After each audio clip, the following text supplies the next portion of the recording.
आज आपण बनवणार आहे मुळ्याच्या शेंगाची भाजी। भाकरीसोबत चपातीसोबत खाणे एकदम उत्तम लागते।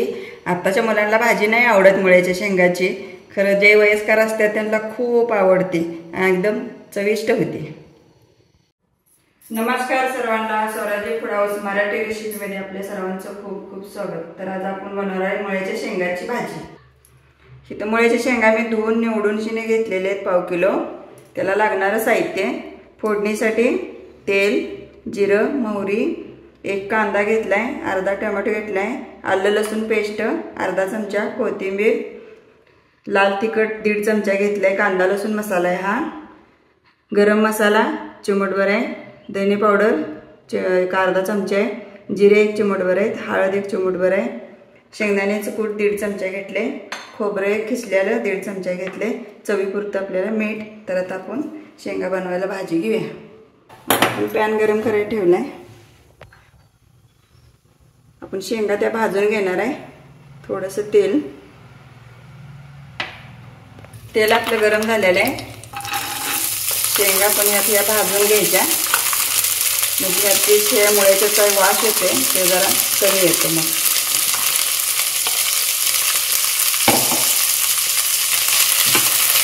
चांगल्या भाजायच्या।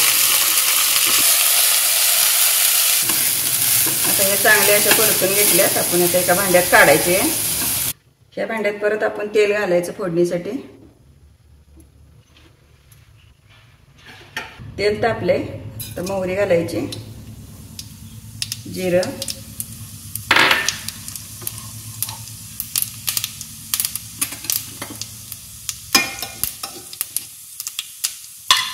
कांदा,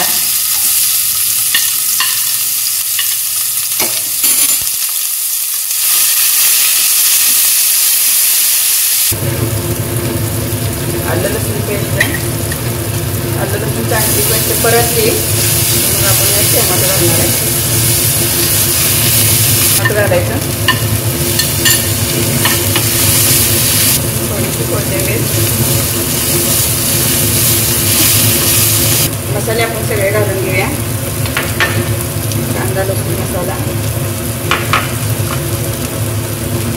शेंगदाण्याचं कूट,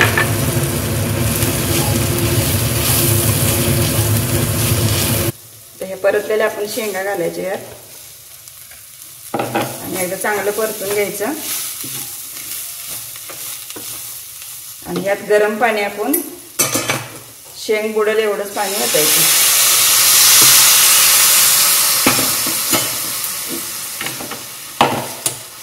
आता 5 ते 7 मिनिटं आपण ह्याला वाफ काढून घ्यायची।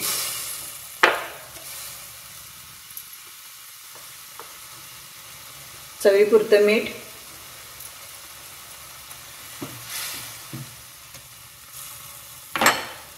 आता याला आपण झाकून ठेवूया 5 ते 7 मिनिटं।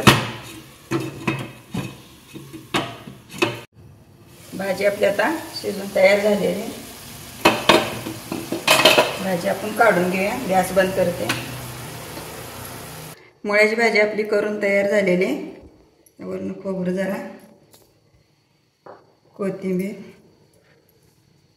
तर मुळ्याची भाजी आपली करून तयार झालेली आहे। तुम्ही पण करून बघा, खाऊन बघा कशी झाली, मला कमेंटमध्ये सांगा। लाईक करा, शेअर करा, फॉलो करा। थँक्यू।